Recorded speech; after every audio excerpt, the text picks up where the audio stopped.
참 예수님, 네, 어디서 발표가 됐는지 모르겠습니다만 금년에 그 이 참 혹독한 그 더위가 112년 만에 찾아온 큰 더위라고 그렇게 얘기하는 걸 봤습니다. 우리 기억으로는 94년도 이래로 정말 가장 더운 그런 여름을 보냈는데 이제 어느 정도 가니까 또 선선해지고 하니까 또 이 더위 잊어버리게 되네요. 솔로몬이 이 신하들에게 세상에서 가장 기쁠 때에도 통용될 수 있고 또 가장 슬프고 괴로울 때도 통용될 수 있는 말 하나를 찾아와 봐라 했으니 학자들과 그다음에 그 신하들이 열심히 의논하고 나중에 찾아왔습니다. 그 말이 뭔지 다 아시죠? 이 또한 지나가리라. 어쩌면 우리의 아무리 이 행복하고 기뻤던 그 기억도 또 아무리 힘들고 어려웠던 그 일들도 또 시간이 가면서 또 지나가는 게 또 인생사고 세상의 그러한 그 이치가 아닐까 생각을 합니다. 중국에는 그런 고사가 있죠. 어느 임금님이 정말 백성들이나 관리들이나 또는 임금 나 자신께도 정말 세상을 살아가는데 가장 지혜로운 그러한 이 말이 될 수 있는 걸 한번 찾아와라 했더니 이 신하들이 뭐 책으로 10권을 만들어 왔다, 한 권을 만들었다. 그것도 너무 많으니까 또 한 페이지로 줄여봐라, 한마디로 줄여봐라 했더니 줄여서 내린 결론은 무슨 말씀이었을까요? 세상에 공짜는 없다 였답니다. 그러니까 어쩌면 우리가 이제 여름 보내고 또 새로 또 9월달 이제 맞이하면서 이 또한 지나가리라와 세상에 공짜는 없다라는 그 말을 화두 삼아서 좀 아름다운 9월부터 또 우리 하반기 좀 시작했으면 좋겠습니다. 미국의 상담 심리학자인데요, 굉장히 유명한 분입니다. 롤로 메이라는 그런 부분인 건데, 그분은 인간의 그런 인본주의죠. 사람의 그런 마음을 중심으로 해서 이들이 아름답게 세상을 살아가는 길을 이렇게 찾아보고자 애를 했었던 그런 사람입니다. 이분이 현대인들의 그런 심리적인 특성을 이렇게 분석을 하면서 무슨 소리를 하냐면, 사람들이 참 주관의식 없이 살아간다. 그러니까 그냥 텔레비에서 뭐라 그러면 우르르 글로 따라가고, 누가 뭐라 그러면 또 글로 따라가고, 내가 그 일을 왜 해야 하는지 또는 내가 그 일을 왜 하는지 그런 의식 없이 그냥 바람결에 또는 물결에 흘러 이렇게 살아가는 것처럼 그렇게 살아가는데 왜 그럴까 하는 걸 이제 분석을 해봅니다.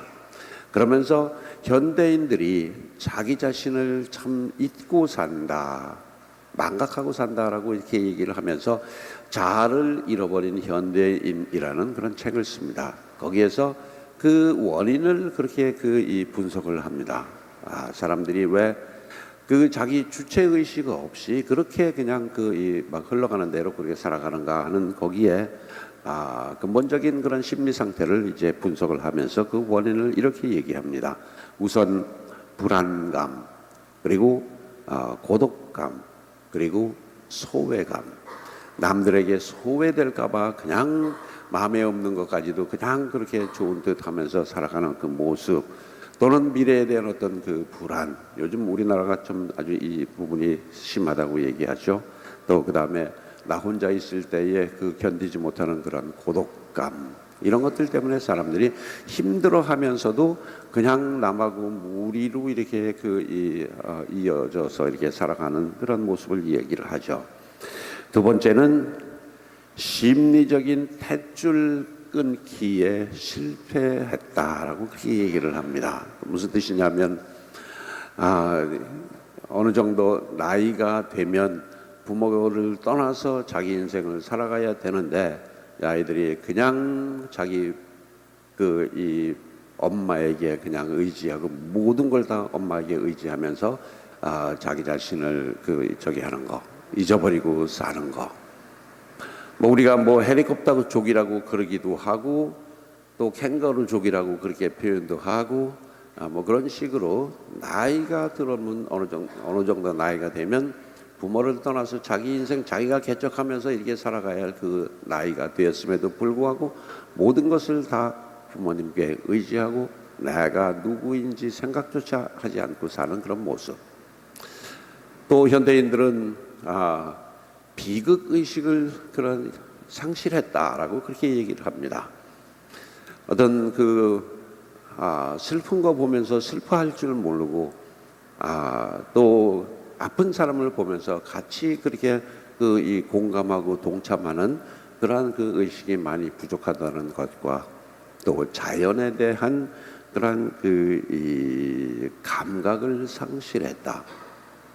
자연과 우리가 서로 동떨어져서 사는 게 아니라 우리도 자연의 일부이고 또 하나이고 또 자연을 통해서 내 자신을 발견하는 그러한 지혜를 우리는 잃어버렸다라고 그렇게 이제 분석을 합니다.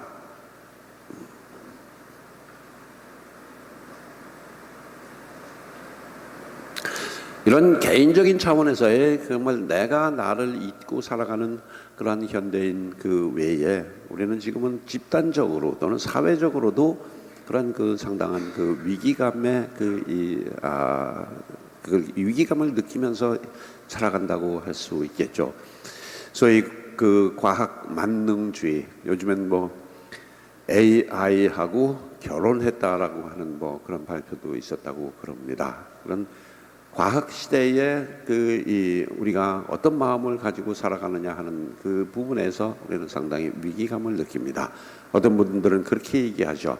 AI가 점점 더 발전하고 또 과학이 더 발전하면 결국 종교는 이제 없어지고 말 거다라고 그렇게 얘기하는 사람도 있고 또 인간의 그런 그 위기감을 얘기하는 사람들 참 많습니다. 그러니까 인간이 정말 어떤 그 세상의 주인이고 이 세상을 이게 다스리고 개척해 나가는 그런 존재가 아니라 오히려 이제 과학의 그런 또는 기계의 종 노릇을 하게 되는 그날이 이제 오게 되고 기계의 명령에 따라서 그 사람이 따라가는 그런 그 이 시대도 이제 다가왔고 그래서 결국은 우리 인간이 굉장히 위기에 처하는 그런 시대가 온다라고 그렇게 그 얘기를 합니다. 오늘 그 복음 말씀은 어쩌면 그렇게 사람들이 종교에 대해서 필요성을 못 느끼고 요즘 세대는 이제 이 종교가 우리에게 줄 것이 아무것도 없다라고 그렇게 얘기를 하고 뭐 종교는 이제 옛날 그 사고방식을 가진 사람들이나 다니는 데다라고까지 치부하는 어떤 그런 지경에 이르렀을 때 우리가 다시 한번 나의 신앙에 대해서 종교에 대해서 생각하게 할 수 있는 그런 주제를 우리에게 던져줍니다. 오늘 복음 말씀에서 이 많은 사람들이 예수님을 떠나갔다고 얘기를 합니다. 이제 그분이 상당히 우리에게 어떤 희망을 주고 또 기대했던 바는 물론 세속적이고 인간적인 그런 아마 기대감이었을 겁니다. 우리가 지금 이 로마 시대에 종살이를 하고 있는데 저 사람이라면 로마 사람들을 물리치고 세상에 또 아주 큰 강국을 나라를 만들어서 우리에게 무슨 어떤 경제적인 부와 또는 사회적인 어떤 지위까지도 줄 수 있는 그런 인물이 아닐까 하고 굉장히 세속적인 차원의 메시아를 기대하면서 예수님을 따라갔던 사람들이 많죠. 그런데 이분은 가만히 보니까 한 3년쯤 따라다니다 보니까 우리가 기대했던 그거하고는 달리 더군다나 요 며칠 사이에는 이번 몇 주 동안에는 계속해서 자기가 하늘에서 내려온 생명의 빵이니 내 살을 먹고 내 피를 마시는 사람은 영원한 생명을 얻을 것이고 죽지 않고 영원히 산다고 그러지를 않나 뭐 이래가면서 이건 무슨 사이비 교주가 하는 그런 그런 얘기나 했었고 하니까 이 사람들이 굉장히 이제 이 실망을 하고 분개를 하는 겁니다. 그래가지고 뭐라고 얘기하냐면 도무지 들어줄 수가 없네. 어떻게 저런 이야기를 하고 다닐까 하면서 많은 사람들이 떠나갔다고 그렇게 얘기를 합니다. 어쩌면 이 종교에 실망하고 또 과학적인 사고방식에 따라서 요즘 종교를 떠나고 나는 이제 성당 안 나가겠다라고 얘기하는 그런 많은 사람들의 사고방식하고도 비슷할 수도 있습니다. 그걸 아시고 예수님께서 제자들에게까지 이제 물어봅니다. 너희들도 나를 떠나겠느냐라고 이제 묻습니다. 그랬더니 베드로 사도가 하죠. 주님께서는 영원한 생명을 가지고 계신데 우리가 어디로 가겠습니까? 베드로 사도에게 예수님은 영원한 생명을 주는 그런 존재였었습니다. 그에게는 내가 모든 것을 다 바쳐서 이분을 따라다닐 그 이유가 생명이라는 그 단어였었죠. 그게 도대체 그가 기대하는 영원한 생명이라는 게 어떤 것이길래 베드로 사도는 아주 용기 있게 그렇게 얘기를 합니다. 이 말은 다시 뒤집어서 우리에게 저기를 한다면 너는 왜 성당 다니느냐라고 그렇게 물을 때 나는 뭐라고 답을 할 수가 있겠는가? 나는 어떤 이유로 또 무엇을 기대하고 무엇을 내가 하고자 내가 이 성당에 다니는가 하고 여러분 스스로에게 예수님께서 질문하는 것이라고 받아두셨으면 좋겠어요. 천주교 신자들은 이제 그렇습니다. 할 말이 없을 때는 대개 이렇게 좀 이제 이런 질문, 당신은 왜 성당 다니십니까? 라고 이렇게 할 때 베드로 사도처럼 당당하게 얘기하는 것보다 그냥 눈만 껌뻑껌뻑거리면서 이유를 내가 설명을 못해. 그건 이렇고 이건 이렇고 그래서 나는 성당 다닌다. 그래서 나는 성당 다녀서 이렇게 행복하고 평화롭고 내가 세상을 사는 보람이 있고 내 인생은 참 행복하다. 이렇게 자신 있게 우리가 얘기할 수 있겠는가? 아까 이 롤로메이라는 학자가 얘기했듯이 과연 우리는 심리적으로도 정말 내가 이 안정감을 가지고 내가 선택하고 내가 행복함을 느끼면서 이 신앙생활을 하고 있는지 그거에 대한 질문을 하면서 사는지 베드로 사도에게 묻듯이 예수님께서 우리에게 물어보십니다. 당신은 왜 성당에 다니십니까? 그리고 신앙이 당신에게 무슨 의미가 있고 그 의미를 당신은 어디에서 찾습니까? 라고 물을 때 나는 뭐라고 얘기할 수 있겠는가? 여러분에게 어떤 신부인 저로서 뭐 이렇게 질문하는 것보다 그냥 여러분이 나에게 그렇게 물으신다면 신부님은 뭐 때문에 신부가 됐고 뭐 때문에 신앙생활을 하고 뭐 때문에 장가도 못 가고 그렇게 사십니까? 하고 묻는다면 저 같으면 이렇게 답을 할 것 같아요. 그리움 때문이다. 허기짐 때문이다. 어쩌면 세상사에 만족하지 못하고 조금 더 의미 있고 조금 더 어떤 진리에 가까이 갈 수 있는 길, 또는 내 인생에 있어서 가장 값지고 보람될 수 있는 길이 뭘까? 예수님 안에서 나는 그 답을 찾습니다. 어쩌면 그분이 내가 끊임없이 이 솟아오르는 그러한 질문, 내 인생에 대한 어떤 이 허기짐, 그리고 보다 큰 차원의 어떤 뭐라고 그럴까요? 뭐 거창하게 진리라고까지 말할 수 없지만 그러나 뭔가 더 높은 차원의 어떤 것이 나를 그렇게 끌고 가는 게 아니겠느냐라는 그런 이 생각을 속에 저는 삽니다. 근데 비슷한 어떤 이 생각을 했는지 어떤 분이 이렇게 글을 하나 보내주셨는데 그 길이 너무 마음에 들고 너무 정말 공감이 되고 바로 이거다라고 하는 저기가 있었는데 글이 있었는데 저에게 메일로 이렇게 왔던 글입니다. 한번 소개를 해드립니다. 어쩌면 하나님께 항의하는 그런 글 속에서 자기 자신을 찾은 그런 사람의 글일는지도 모르겠습니다. 참 많이도 물었습니다.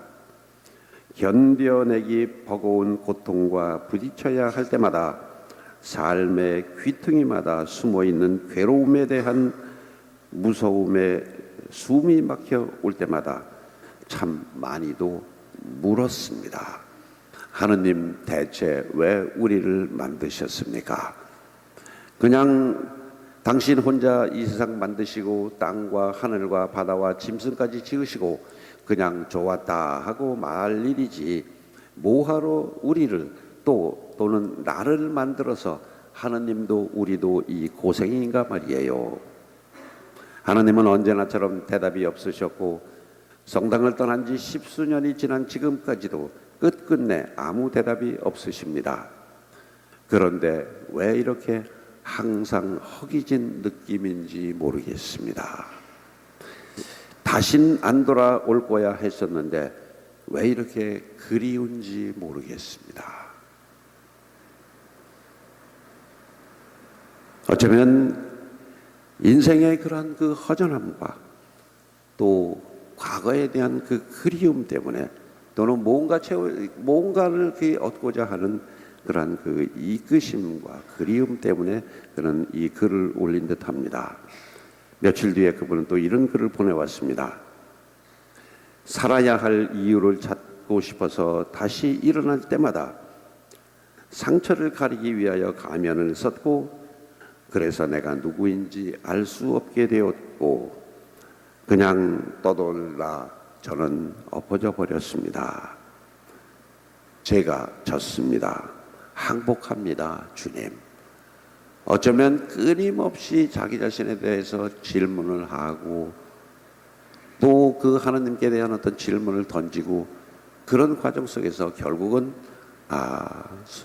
손오공이 부처님 손바닥에서 벗어날 수 없듯이 결국 우리 인생도 하나님의 손 안에서 벗어날 수 없다는 그런 그 결론에 도달한 것이 아닐까, 그런 굉장히 저는 공감하는 그런 분의 이야기였습니다. 내가 신앙생활을 하는 이유, 보다 내 인생을 의미 있게 살아가고자 하는 우리의 아마 몸부림일런지도 모르겠습니다. 그리고 그 이유 속에서 나는 내 인생의 어떤 그 이 보람을 찾고 또 거기에서 행복을 느끼고 어떤 기쁨을 느낄 수 있는 어떤 그런 신앙생활이 되었으면 좋겠습니다. 오늘도 예수님께서는 우리에게 물으실는지 모릅니다. 너희도 나를 떠나겠느냐? 다른 말로 해서 당신은 왜 성당에 다니십니까? 라고 물으신다면 나는 뭐라고 답을 할까? 그거는 우리들의 숙제가 아닐까 합니다. 아멘.